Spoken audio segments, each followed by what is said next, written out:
মানুষ তর্ক বিতর্ক থেকে বিরত হও এবং ইবাদত শিখে নাও। শাহরু রমাদান আল্লাযী উনজিলা ফীহিল কুরআন, সামনে রমাদান মাস আসতেছে, যে মাসে কোরআন নাজিল হয়েছে। কতজন আমাদের মধ্যে আজকে এখানে আছে যারা কোরআন পড়তে জানি? আমিও এক অবাক মানুষ, আমি একটা বোকা মানুষ, আমি এমন একটা বোকা মানুষ। আমি এখানে মানুষকে বলতেছি যে সামনে যে রোজার মাস আসতেছে, এই রোজার মাসে আল্লাহ কোরআন নাজিল করছে। ওরা কতটুকু মূল্যায়ন করে, আমরা কতটুকু মূল্যায়ন করেছি এই কোরআনকে? পড়তেই জানি না, পড়তেই জানি না, এমন কিছু নিয়ে আলোচনা করছি। যাই হোক, আল্লাহ হেদায়েত দিলে তুমি আমার চাইতে বেশি জানবা, আমার উস্তাদের চাইতে বেশি জানবা, তার উস্তাদের চাইতে বেশি জানবা। হিদায়েত আল্লাহর কাছে, কল্যাণ আল্লাহর কাছে। আল্লাহ যার কল্যাণ চায় তাকে আল্লাহ দিনী শিক্ষা দান করে। হতে পারে তুমি আমার চাইতে অনেক উত্তম, তাই তোমাকে সম্মান করে বলে দিনী ভাই, সিয়ামকে আল্লাহ তাআলা ফরজ করেছেন। বলেছেন তোমরা যারা ঈমান এনেছো তোমাদের জন্য সিয়ামকে ফরজ করা হয়েছে, যেমন তোমাদের আগের লোকজনদের উপরে ফরজ করা হয়েছিল, যাতে তোমরা আল্লাহ ভীরুতা অর্জন করো। ও নারায়ণগঞ্জের মানুষ, ও রূপগঞ্জের মানুষ, তোমরা যদি চাও আল্লাহকে ভয় করবা। প্রশ্ন, কিভাবে আল্লাহ ভীরুতা অর্জন করব? তবে আল্লাহ বলছেন কামা কুতিবা আলাল্লাযিনা মিন ক্বাবলিকুম লাআল্লাকুম তাত্তাকুন, তোমাদের উপর সিয়াম ফরজ করা হয়েছে যেমন তোমাদের আগের লোকদের উপরে ফরজ ছিল। কেন সিয়ামকে আল্লাহ ফরজ করেছে? তুমি যদি রোজা পালন করো, তোমার ভিতরে আল্লাহ ভীরুতা, তোমার ভিতরে আল্লাহর তাকওয়া, আল্লাহর ভরসা, আল্লাহর ভয়, আল্লাহর ভালোবাসা বৃদ্ধি পাবে। তুমি সিয়াম ছাড়া আল্লাহ ভীরুতা এত সহজে কোনো কিছুতে পাবা না। জেনে নাও, যারা আমরা নিজেকে মুসলিম বলে দাবি করছি অথচ সালাত আদায় করি না, অথচ নিজেকে মুসলিম বলি, 90% মুসলমানের দেশ বলে চিল্লাচিল্লি করে বক্তব্য দেই, হোক সেটা রাজনীতির মাঠ, হোক সেটা ওয়াজের মাঠ, কিছু হইলে বলি 90% মুসলমানের দেশে এরকম চলবে না, ওই রকম চলবে না, ঠিক কিনা? জেনে নাও কত ভাগ মুসলমানের দেশ, এটা জেনে নাও। এত ভয় কেন? পার্সেন্টেজে এত তোমার সংশয় কেন? জেনে নাও না মুসলমান কত পার্সেন্ট। ইসলামের স্তম্ভ 5টি। কয়টি? জোরে বলেন, কয়টি? عن ابن عمر رضي الله عنهما قال, ابن عمر رضي الله عنهما বলেন, قال رسول الله صلى الله عليه وسلم, আল্লাহর রাসূল সাল্লাল্লাহু আলাইহি ওয়াসাল্লাম বলেছেন, বুনিয়াল ইসলামু আলা খামস, ইসলামের স্তম্ভ 5টি। মানে যেই লোকের কাছে এই 5টা জিনিস আছে শুধু সেই নিজেকে মুসলিম বলতে পারবে, এর বাইরে কেউ বলতে পারবে না। 90% 100% এখন বেরিয়ে যাবে। কত ভাগ মুসলমানের দেশ এটা? এখানে কতজন মানুষ মুসলমান? বের করতে কঠিন কিছু হবে না। আল্লাহর নবী সাল্লাল্লাহু আলাইহি সাল্লাম বললেন, শাহাদাতি আল্লা ইলাহা ইল্লাল্লাহ, যে এই সাক্ষ্য দেয় আল্লাহ ছাড়া সত্য কোনো ইলাহ নেই, ওয়া আন্না মুহাম্মাদার রাসূলুল্লাহ, আর মুহাম্মদ সাল্লাল্লাহু আলাইহি সাল্লাম হচ্ছে আল্লাহর বান্দা এবং আল্লাহর রাসূল প্রেরিত। ওয়া ইকামিস সালাহ, সালাত আদায় করে। ওয়া ইতাইজ যাকাত, এবং ধন সম্পদশীলরা যারা যাকাত দেয়। ওয়াল হজ, সমর্থবানদের মধ্যে যারা হজ করে। ওয়া সাওমি রমাদান, এবং রোজার মাসে যারা সিয়াম পালন করে। রাওয়াহুল বুখারী। আল্লাহর নবী বলছেন, বুনিয়াল ইসলামু আলা খামস, এই ইসলামটা 5টা খুঁটির উপরে টিকে আছে। যারা এই 5টা খুঁটিকে ধারণ করেছে তাদের মধ্যে ইসলাম আছে, তারা হচ্ছে মুসলমান। আর যে একটা ছেড়ে দিল, আর একটা ছেড়ে দিল, পড়ে গেল। সিয়াম ছেড়ে দিল, যাকাত ছেড়ে দিল, হজ ছেড়ে দিল, তৌফিক থাকা সত্ত্বেও, সবচাইতে হতভাগা হচ্ছে তারা, সবচাইতে হতভাগা হচ্ছে তারা। নামাজ পড়তে টাকা লাগে না, নামাজ পড়তে ধনী হওয়া লাগে না, নামাজ পড়তে ফর্সা হওয়া লাগে না, নামাজ পড়তে হাত পা থাকা জরুরি নয়, নামাজ পড়তে মানে প্রতি ওয়াক্তে গোসল করা জরুরি নয়, নামাজ পড়তে দিনক্ষণ অপেক্ষা করে জেগেই থাকতে হবে, বসেই থাকতে হবে, দাঁড়িয়েই থাকতে হবে, কতক্ষণ ঘন্টার পর ঘন্টা তওয়াফ করতে হবে, এই ধরনের কোনো শর্ত নেই। মহিলা পুরুষের আলাদা বিধান নেই, ধনী দরিদ্রের আলাদা বিধান নেই। হতভাগা তারা যারা সালাতকে ত্যাগ করেছে। আল্লাহর নবী বলছে ইসলামের স্তম্ভ 5টি, আল্লাহকে সাক্ষী দেওয়া, ওনার রাসূলকে সাক্ষী দেওয়া এবং সালাত প্রতিষ্ঠিত করা, সমর্থবান যাকাত দেওয়া, সমর্থবান হজ করা। 11 মাস শেষে 1 মাস রোজার মাস যারা পেল তারা রোজা রাখবে, তারাই হচ্ছে মুসলমান। এটা হচ্ছে ইসলামের স্তম্ভ। কয়েকটি কাজ একনিষ্ঠভাবে করলেই আমরা জান্নাতে প্রবেশ করতে পারি, যার অন্যতম হলো সিয়াম। জান্নাতে প্রবেশ করতে চান কারা? অনেকগুলো সহজ পদ্ধতি রয়েছে, একটা আমি আজকে উল্লেখ করব এখানে। আন জাবির রাদিয়াল্লাহু আনহু, এটা নারায়ণগঞ্জ, আপনারা না করিয়েন, এটা ঢাকা শহর। সব মানুষ এখানে বইঙ্গে ওদের এলাকায় এসে কাজ করে, ওরা পয়সাওয়ালা, অহংকারী, দাম্ভিক, ওরা বহু হুজুরকে এর আগে উঠাইছে। ঢাকা বেড়াইত, বংশাল, পুরান ঢাকা, এই নারায়ণগঞ্জ, তারপর হলো কেরানীগঞ্জ, ওদিকে হলো গাজীপুর, টঙ্গী, বাংলাদেশের সব হুজুরকে ওরা তুলছে, ওয়াজ করে আইনে আইনে হুজুরদেরকে ফর্মে তুলে দিচ্ছে। ওরা চিল্লাচিল্লি করবে না, ওয়াজ এসে কে করবে? সব মানুষ ওদের ভাড়াটিয়া। এখানে যদি আমি ভাড়ায় থাকতে আসি, আমার কোনো আত্মীয় স্বজন নাই, ওর বাপ দাদা 14 গোষ্ঠী এখানে, ওর শক্তিগত, ও কথা বলবে না, কে কথা বলবে? হ্যাঁ, না করছেন আপনার এত বড় সাহস ওকে? ছোট ভাই এখানে এসে বলো, তোমার এলাকা, তোমারই তো ক্ষমতা, তুমি বলবে না, কে বকবক করবে, কে বলো? তুমি ভাই না করেন না প্লিজ, আমাকে নিয়ে আসছেন কথা বলতে, আমি ওদের সাথে কথা বলি। ছোট ভাই তোমরা এখানে এসে কথা বলো, আরে ঢিঙ্কা চিকা লাগাই দাও, সমস্যা কোথায়? কি বলো? তুমি যুবক না, তোমার চুল এত লম্বা, কি সুন্দর করে ছাড়াইছো তুমি, কতক্ষণ পরে এমন করো? তুমি তো স্মার্ট, তুমি, আরে ভাই কি বলো? এদেশের মেয়েরা তোমার জানা না, দেখে না 100-200 মেয়ে তোমার জন্য মানে হাত টাত কাইটা পাগল হয়ে মরে যেত। তুমি এত সুন্দর, তুমি জানো তুমি কত জ্ঞানী বুদ্ধিমান, তোমার কত পয়সাওয়ালা, তুমি কি ট্যালেন্ট, তুমি কি ক্লেভার, তুমি কি বিচক্ষণ, এদেশের মেয়েরা জানেই না, থাকলে তোমার জন্য সিরিয়াল ধরে দাঁড়িয়ে থাকতো। তুমি তো সুদর্শন মানুষ, তুমি কথা বলবো না, কে বলবে বলো? হ্যাঁ, ফেরেশতা তোমাকে ভয় পেয়ে চলে যাবে, জানো? তোমার জন্য ফেরেশতা গুনাহ লিখবে মনে করো, এত বড় সাহস ফেরেশতা রয়ে গেছে, রূপগঞ্জের ছেলের নামে গুনাহ লিখবে, কি বলেন? ফেরেশতার এত বড় ক্ষমতা? হ্যাঁ, এই ফেরেশতার নাম কি? এই ফেরেশতার নাম কি যে ফেরেশতা রূপগঞ্জের মানুষের নামে, এখানকার স্থানীয় পোলা পাইন, হ্যাঁ, হুন্ডা চালায়, পালসার 120-এ চালায়, ভিডিও করে, এত ক্ষমতাবান, এত দ্রুত গতির ছেলে মেয়ের গুনাহ কোন ফেরেশতা লিখবেন? নাম কি? পাগল নাকি আপনারা? খবরদার সাথে কিছু বলেন না, পাপ হবে আপনাদের। যারা ওদেরকে চুপ করতে বলতেছেন, আপনাদের সবাদের পাপ হবে। কেন বলতেছেন ওদের চুপ করতে? হ্যাঁ, ওরা এখানে বক্তা নিয়ে আসছে টাকা দিয়ে, বক্তার কথা বলবে, ওর কথা বলবে, না করবে কেন বক্তা? কারা কারা জান্নাতে প্রবেশ করতে চান?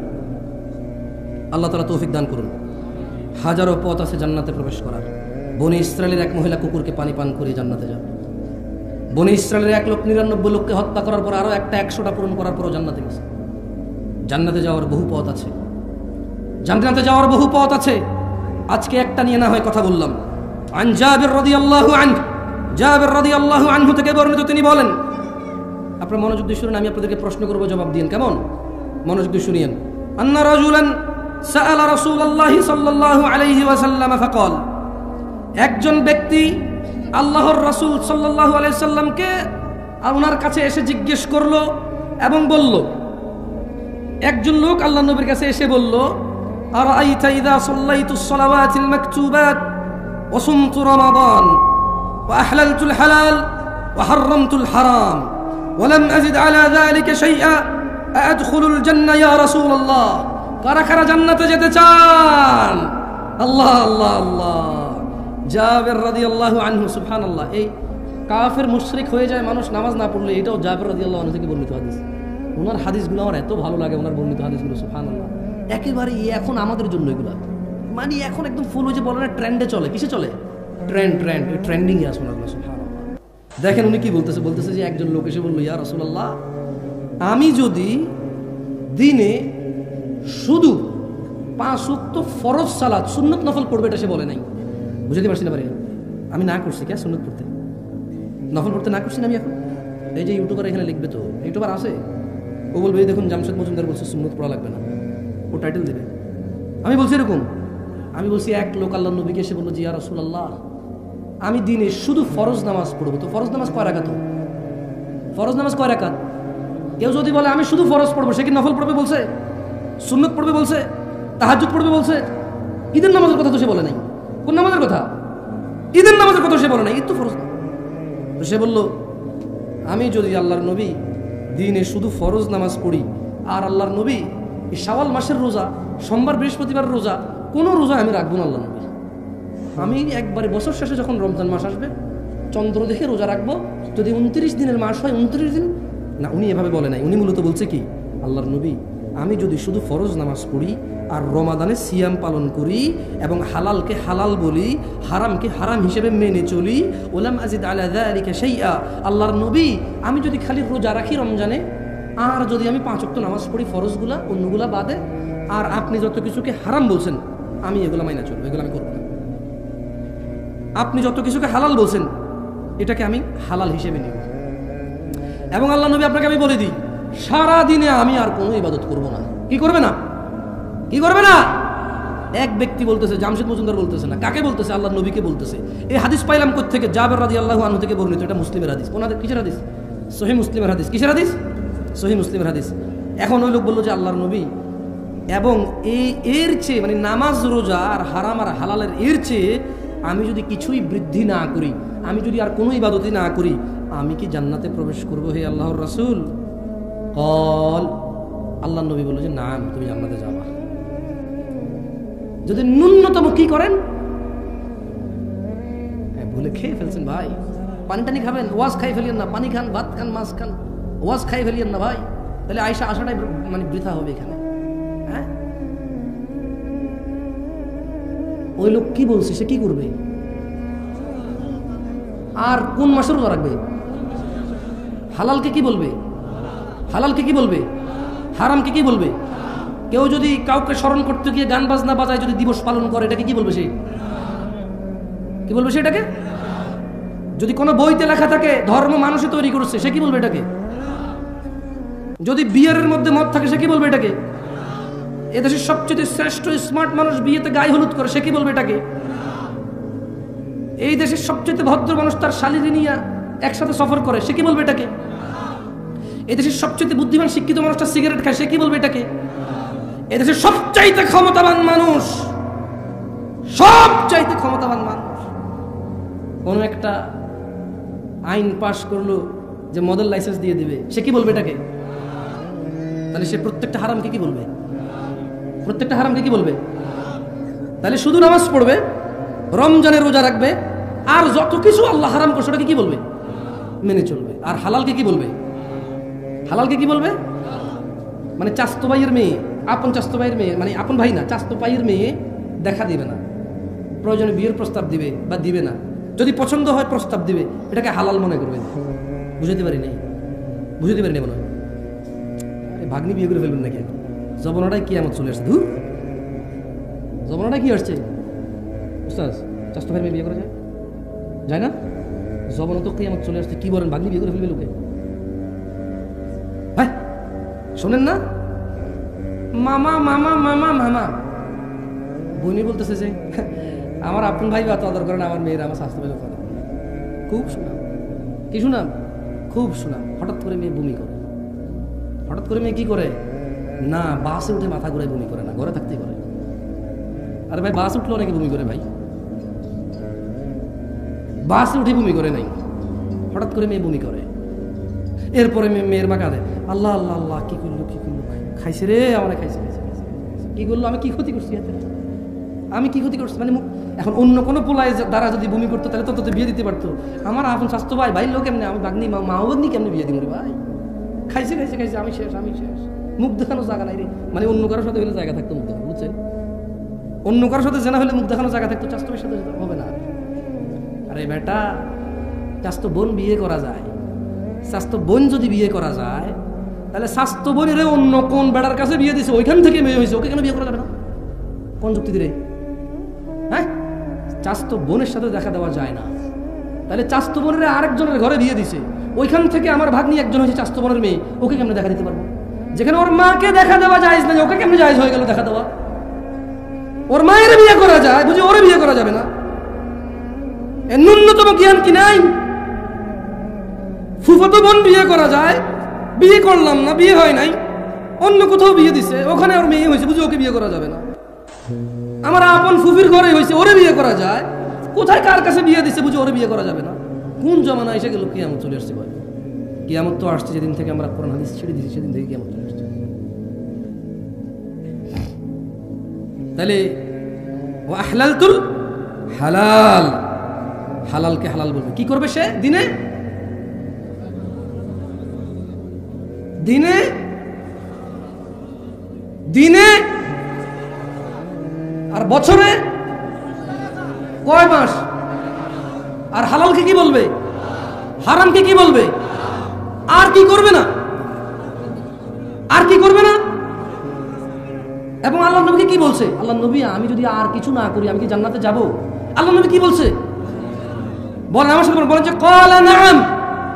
সবাই জোরে বলেন ক্বালা নাআম। আল্লাহ নাম বলছে। কি বলছে? নাম। বলে নাম। কি বলছে উনি? নাম মানে হ্যাঁ, মানে কি? হ্যাঁ। এবারে আসেন, এই লোক এবার কি করবে? মানে এই লোকে বললো যে শুধু ফরজ নামাজ পড়বে, রমজানের রোজা রাখবে, হালালকে হালাল বলবে, হারাম মেনে চলবে। আল্লাহ নবী বললো যে হ্যাঁ, আর যদি বেশি কিছু নাও করো জান্নাতে যাবা। এইবার এই লোক কি করছে জানেন? চিন্তা করেন এই লোক কত ডেঞ্জারাস লোক ছিল, আল্লাহর উপর সন্তুষ্ট হন। সে সঙ্গে সঙ্গে বলে উঠলো, ক্বালা ওয়াল্লাহি লা আযীদু আলা যালিকা শাইআ। ওই লোকটা আল্লাহর নবীকে সামনে রেখে বলল যে আল্লাহর কসম, আমি এই 5 ওয়াক্ত নামাজ আর রমজানের রোজা, হারামকে মেনে চলবো, হালালকে হালাল বলবো, আর কিচ্ছু বেশি করবো না, আল্লাহর কসম। সে আল্লাহ নবীকে বলেছে যে আল্লাহ নবী, আল্লাহর কসম আমি আর কোনো বাড়তি ইবাদতি করবো না, আমি এটা বলে কি করব, আমি আর বেশি কিছু করবো, শুধু এগুলোই করবো। আল্লাহ নবী কিন্তু ওকে বলে নাই কিছু, আর ওকে বলছে জান্নাতে যাবে। কোথায় যাবে? কোথায় যাবে? ইয়া মুসলিম, আহা মুসলমান, দিনে 5 ওয়াক্ত নামাজ জান্নাতে যাওয়ার কত বড় পথ দেখছো? কত বড় পথ জান্নাতে যাওয়ার, দিনে 5 ওয়াক্ত সালাত। আর এই রমাদান মাস কত বড় পথ, হারামকে মেনে চলবে। দাড়ি কাটা নেকি না হারাম? টাকুর নিচে প্যান্ট পরা নেকি না হারাম? সিগারেট তামাক জর্দা খাওয়া নেকি না হারাম? গালাগালি করা, মারামারি করা, অহংকার করা, মজলিসের পরিবেশ নষ্ট করা, মিছা কথা কওয়া, বাপ মায়ের সাথে বেয়াদবি করা, স্ত্রীকে অন্যায়ভাবে আঘাত করা, যৌতুক নেওয়া, স্ত্রীকে তুচ্ছ-তাচ্ছিল্য করা, সন্তানদের প্রতি অযত্ন হওয়া, পিতামাতার প্রতি অবাধ্য হওয়া। ওই লোকটা বলছে যে সে এগুলো করবে না। সে কখনোই তার পিতামাতার অবাধ্য হবে না, যেহেতু এটা হারাম। সে কখনোই দাড়ি কাটবে না, যেহেতু এটা হারাম। এটা এখানে বলে নাই, যেহেতু সে বলছে হারাম মেনে চলবে। কি মেনে চলবে? কি মেনে চলবে? সে সুদ খাবে না, ঘুষ খাবে না, মিথ্যা কথা বলবে না, দাড়ি কাটবে না, টাকুর নিচে প্যান্ট পরবে না, সে মারামারি করবে না, গালাগালি করবে না, বাপ মায়ের উপর অভদ্র হবে না, কোনো মানুষের উপর জুলুম করবে না, সে গান বাজনা শুনবে না, সে জানা করবে না, সে নেশা করবে না। যেহেতু এগুলো কি, এগুলো কি, এই সব, এই দেখেন একটা জিনিস, মানে গুনাহ করতে কষ্ট করা লাগে, জানেন? কিছু না করলেই গুনাহ হয় না। ধরেন আপনি মদ খাবেন না, এটাই আপনার ইবাদত। এটা কি? খাবেন না ভাই, নামাজ পড়তে যেরকম বলছে ওটা বলছে যে খাইও না, তার মানে আপনার কষ্ট কি বলেন তো ভাই? খাবেন না, এতে কি কষ্ট? তো তাইলে আমরা তো খাচ্ছি, আমরা তো খাচ্ছি। এই যে ছেলেগুলো 5-10টা মেয়েকে দেখে এইভাবে ওইভাবে, কখন রাতে 11টা বাজে কারে বাইর করবে, কখন মোবাইলে কারে একটা করে বসে বসে ছবি দেখবে, খালি এই ধান্দা, এই ফিকিরে করে। ও ভাই, তোমার শরীরে যতটুক যৌবন আছে না, ওটুকুই আল্লাহ যতটুক দিছে যৌবন, ওটুকুই। এবার কি আরেকজনের মেয়ের ইজ্জত নষ্ট করে ভোগা ভাগা দিয়ে ওর সাথে এই যৌবন কাটাবা, নাকি বিয়ে করে বিবাহিত স্ত্রীর সাথে কাটাবা? এই একটুকুই যৌবন, বুঝছো? যেরকম তোমার কাছে 100 টাকা থাকলে 10 টাকা খরচ করে ফেলে, আর কত থাকে? ধরেন এক লোকের কাছে 100 টাকা আছে, কত আছে? 5 টাকার মদ খেলো, কি খেলো? 5 টাকার গাঁজা খেলো, কি খেলো? গাঁজা। 5 টাকা দিয়ে, তারপরে 5 টাকা দিয়ে সে মুত খেলো, কি খেলো? 5 টাকায় ঘু খেলো, কি খেলো? 5 টাকা ছিঁড়ে ফেলে দিছে। এভাবে তার 25 টাকা চলে গেলে আর কত থাকে? কত থাকে? আর বাকি 25 টাকা দিয়ে সে কি করলো? এইভাবে পেঁচাইয়া সিগারেট জ্বালায় খাইয়ে ফেললো। বাকি 25 টাকা কি করলো? এইভাবে পেঁচাইয়া সিগারেট বানাইয়া এর ভিতরে সাদা পাতা জর্দা মর্দা বুংবাং দিয়া উড়াই দিল। তার কাছে কত থাকে? এবার যদি এই 50 টাকার নোট ভূগোলের নিচে নিয়ে যদি দৌড়াদৌড়ি করে, এটা 100 টাকা হবে? বালিশের নিচে রেখে 100 হবে? হবে 100 টাকা? এমনি এমনি ঘষাঘষি করলে হবে? ছোট ভাই, যৌবনটাও তো এরকম আল্লাহ দেওয়া রিজিক। যতটুকু আল্লাহ রিজিক দিয়েছে অতটুকুই। এখন আজে বাজে কাজে নষ্ট করবা, আজে বাজে কাজে নষ্ট করবা, পরে তোমার স্ত্রী বঞ্চিত হবে, ওখানে তুমি লাঞ্ছিত হবা, ওখানে তুমি কথা বলার জন্য তোমার অতটুকু তোমার সৎসাহস থাকবে না, তোমার বউ তোমার উপরে চিল্লাবে, কারণ তুমি তোমার রিজিক আগেই নষ্ট করে বসে আছো। এরপর রসুনের কুশ বগলের নিচে দিয়ে হাঁটা লাভ হবে না। বুঝে আসছে? রিজিককে সম্মান করো। এই সুস্থতা আল্লাহর দেওয়া রিজিক, এই যৌবন আল্লাহর দেওয়া মহারিজিক, এই সম্পদ আল্লাহর দেওয়া মহারিজিক, এই জ্ঞান আল্লাহর দেওয়া মহারিজিক, এই চোখ আল্লাহর দেওয়া রিজিক, এই মুখ আল্লাহর দেওয়া রিজিক, এই দুহাত দুপা আল্লাহর দেওয়া রিজিক, এই সুখ দুঃখের অনুভূতি আল্লাহর দেওয়া রিজিক। এগুলাকে পরোয়া করো। আন আবি হুরায়রা রাদিয়াল্লাহু আনহু, ও ভাইরা আমার, জান্নাতের দরজা খুলবে সামনের মাসে। কারা কারা ওই দরজায় প্রবেশ করবে সিদ্ধান্ত নিয়ে নাও। আবু হুরায়রা রাদিয়াল্লাহু আনহু থেকে বর্ণিত, তিনি বলেন রাসূলুল্লাহ সাল্লাল্লাহু আলাইহি ওয়াসাল্লাম বলেছেন, এটাও জাবের এটা হচ্ছে আবু হুরায়রা রাদিয়াল্লাহু আনহু থেকে বর্ণিত, তিনি বলেন রাসূল সাল্লাল্লাহু আলাইহি ওয়াসাল্লাম বলেছেন, ইযা জাআ রমাদান ফুতিহাত আবওয়াবুল জান্নাহ, জান্নাতের দরজাসমূহ খুলে দেওয়া হয় যখন রোজা আসে। কোন দরজা খোলে? যেতে চাও? তাহলে কি করতে হবে? অ্যাট লিস্ট কমসে কম কি করতে হবে? যদি কোনো মানুষ জান্নাতে যেতে চায়, ও কমসে কম দিনে কয়বার নামাজ পড়তে হবে? কমসে কম কত রাকাত? কমসে কম কত রাকাত? বছরে কমসে কম কত মাস রোজা রাখতে হবে? আর যত কিছু হারাম এগুলোকে কি করতে হবে? কি করতে হবে? এবং সে বাকি হালালকে হালাল বলবে, কিন্তু সে ইবাদত করবে না। মানে ওই লোকের কথা বলতেছি, ওই ব্যক্তি যিনি আপনাদেরকে না করছেন না। যারা যারা লেখাছেন টাকা দিবেন, পরে বলেন না যে ভাই আমি আর কিচ্ছু করবো না, শুধু নামাজ পড়ে রোজা রাখবে। এই ঘটনা আমার ঘটাই দিয়ে না ভাই। কারণ যতদিন ওয়াজ করছি, যতটুকু সঠিক বোঝার কথা অতটুকু না বুঝে মানুষ শুধু যতটুকু ভুল বোঝার অতটুকুই বুঝছে। আমি আপনাদের অনুরোধ করি, বলবো বুঝিয়েন না, সমস্যা নাই, ভুল বুঝিয়েন না। কেমন? কিচ্ছু বুঝিয়েন না, অসুবিধা নাই, ক্ষতি নাই। ভুল বুঝলে অনেক ক্ষতি, ফিতনা হয়ে যাবে। আল্লাহর নবী বলছেন, যখন রমাদান আসে জান্নাতের দরজাসমূহ খুলে দেওয়া হয়, ওয়াগুল্লিকাত আবওয়াবুন নার, জাহান্নামের দরজা বন্ধ করে দেওয়া হয়, ওয়াসুফফিদাতিশ শায়াতিন, শয়তানদের বন্দী করে ফেলা হয়। আচ্ছা, রোজার মাসে যদি শয়তান বন্ধ হয়ে থাকে, তো রোজা রাখে না যেই লোকটা, সিগারেট খায়, জানা করে, দিনের বেলায় স্ত্রী সহবাস করে, মুসলমান বলে নিজেরে, ইয়াতেরে কোন শয়তানে করে? কইতে পারে?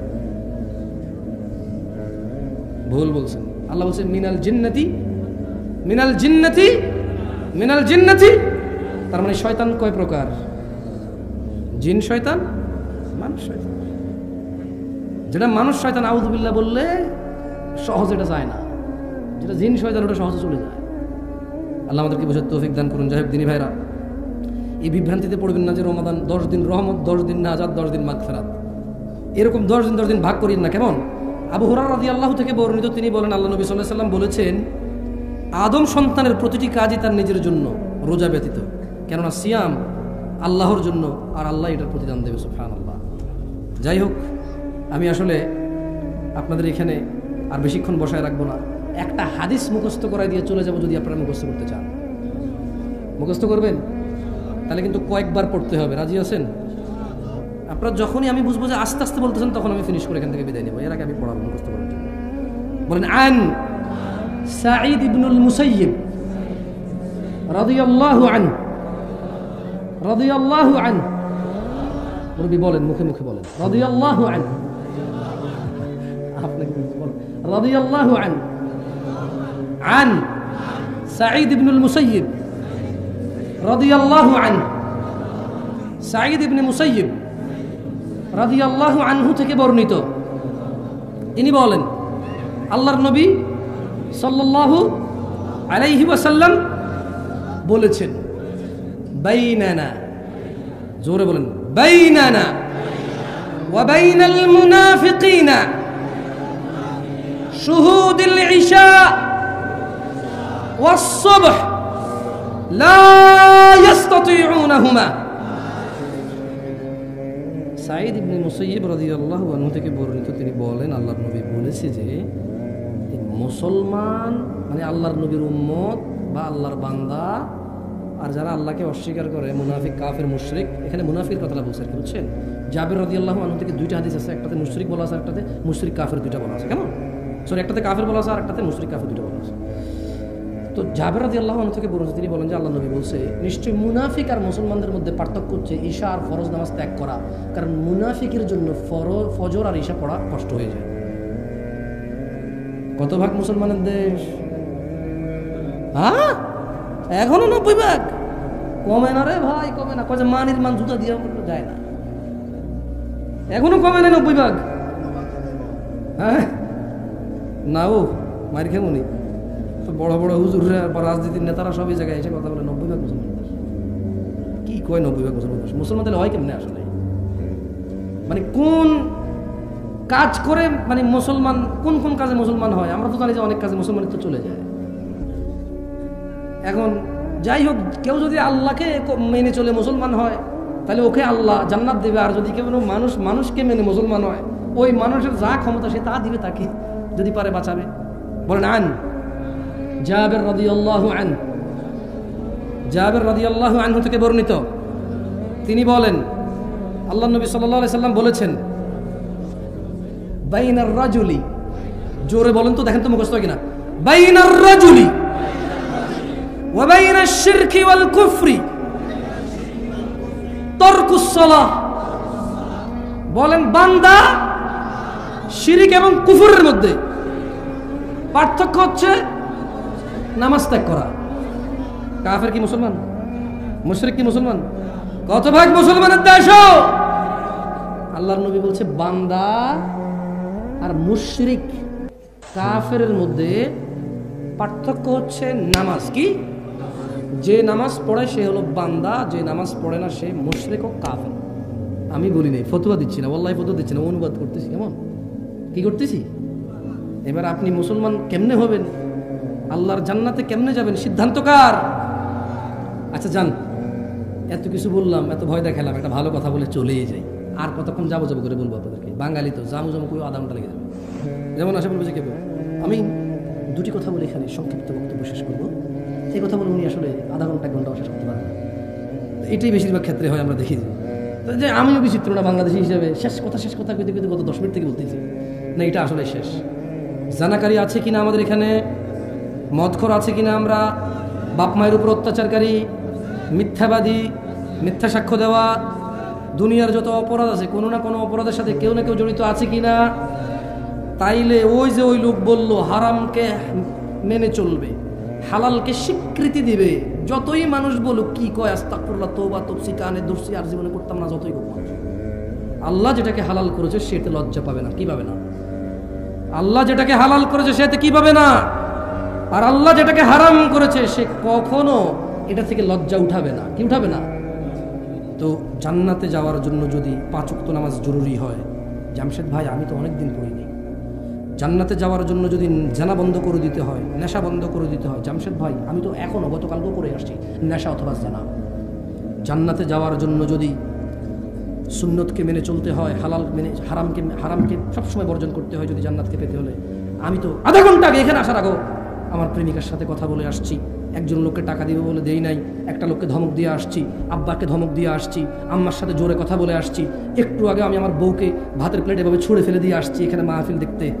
জামশেদ ভাই তাহলে আমার উপায় কি? শুনেন, আল্লাহ তাআলা কোরআনুল কারীমে বলছে ইল্লা মান তাব, অতএব যেই ব্যক্তি তার সমস্ত গুনাহ থেকে ফিরে এসে আল্লাহর কাছে মাপ চায়, ফিরে আসে, ওয়া আমানা, আল্লাহর প্রতি ঈমান আনে, ওয়া আমিলা আমালান সালিহা, এবং আল্লাহর জন্য কিছু ভালো কাজকর্ম করে। আল্লাহ বলছে ফাউলাইকা ইউবাদদিলুল্লাহু সাইয়্যাতিহিম হাসানাত, তাহলে তার পিছনের যত লিটার মদ খেয়েছে, পিছনে যত লক্ষ কোটি লিটার মদ খেয়েছে, যত ইয়াবা গাঁজা খেয়েছে, যত কিছু করেছে, যত অপরাধ সে করেছে, ফাউলাইকা ইউবাদদিল, আল্লাহ তার সমস্ত গুনাহকে বদল করবে, সাইয়্যাতিহিম, তার গুনাহকে বদল করবে, হাসানাত, এই মাফ করবে বদল করে নেকি বানায় দেবে গুনাহগুলো। সিদ্ধান্ত আপনাদের। এতদিন যা করেছেন যদি ঈমান আনেন, আল্লাহর কাছে ফিরে আসেন, ঈমান আনেন, ভালো কাজ করেন, তাহলে পিছনের যত গুনাহ আছে আল্লাহ নেকিতে পরিবর্তন করে দেবে। এখন আপনি আজকে ফজর থেকে নামাজ শুরু করবেন কিনা, এখান থেকে গিয়ে উযু করে ঈশার নামাজটা পড়ে ফেলবেন কিনা, সিদ্ধান্ত আপনার। সিগারেটের যে প্যাকেটটা আছে ছুঁড়ে ফেলে দেবেন কিনা, শেভ করা লোকটা আপনি এভাবে হাত দিয়ে কি বলবেন মুচকি হেসে, আসলে প্রতি সপ্তাহে শেভ করতে হয়, কাটি আবার ওঠে তো এই জিনিস ফালায় আর কি, এর চাইতে ভালো নবীর ভালোবাসায় দেখিয়ে দিলাম, যা আরো ভালো কিছু করা লাগবে না, আরো ভালো টাকা বেঁচে যাবে, আরো ভালো মানুষ একভাবে দাঁড়িয়েওয়ালা চোখে দেখে চোখ সৌন্দর্য চলে আসবে, আরো ভালো সুন্নতের আমল হয়ে গেল, আরো ভালো। এবার শরমে লজ্জায় অনেক কিছু বলা যাবে না, মানুষ বলবে যে মুখে দাঁড়িয়ে দেখে তুই কি কস, আরো ভালো দিন পালন আমার জন্য সহজ হবে, আরো ভালো টাকনুর উপরে প্যান্ট পরবো সুন্নত মনে করে, আল্লাহর আদেশ মনে করে, ওখানে সূর্যের আলো রাখবে, আমার হরমোন বৃদ্ধি পাবে, শরীর আমার উপকৃত হবে, আরো ভালো। আজকে থেকে সমস্ত অপরাধ বাদ দিলাম, সর্বোচ্চ নেক আমল করার চেষ্টা করব, আল্লাহ আমার পিছের সমস্ত গুনাহ নেকিতে পরিবর্তন করবে, এই আশা আল্লাহর কাছে রাখলাম। কারণ আল্লাহ সবচেয়ে বেশি পছন্দ করে ওকে যে আল্লাহর কাছে ভালো কিছু আশা করে, যে আল্লাহর কাছে কি করে, ভালো কিছু আশা করে। ও রূপগঞ্জের মানুষ, জান্নাতে যেতে চাও, নেকিতে পরিবর্তন করতে চাও গুনাহকে, তবে ক্ষমা চাও, ফিরে আসো এবং ভালো কাজকর্ম করো, গুনাহগুলোকে নেকিতে পরিবর্তন করে রবের সন্তুষ্ট চিত্তে সেই জান্নাতে প্রবেশ করো, যে জান্নাতে স্বর্ণ খচিত আসনে হেলান দিয়ে আড্ডা দিবা, যে জান্নাতে কিশোররা তোমাদের খাদেম হবে, যে জান্নাতে হুরুন ঈন, যে জান্নাতে হুর থাকবে, এমন স্ত্রী পাবা যাকে কোনো চক্ষু কল্পনা করতে পারে না, অসম্ভব। পুরো পৃথিবীর সমস্ত পুরুষের সমস্ত যৌবন একত্রিত করে যদি কল্পনা করা যায় কোনো এক কাল্পনিক রোমান্টিক কিছু, তবু হুরের কোনো কিছুই কল্পনা করা যাবে না, এত ডিফারেন্ট হবে সুবহানাল্লাহ, এত স্পেশাল হবে। সেই জান্নাতে যদি যেতে চাও, জাস্ট গুনাহ থেকে ফিরে আসো, মাপ চাও। আকুলু কওলি হাযা আস্তাগফিরুল্লাহ লি ওয়া লিসাইরিল মুমিনিন ফাস্তাগফিরুহু ইন্নাহু হুয়াল গফুরুর রহিম।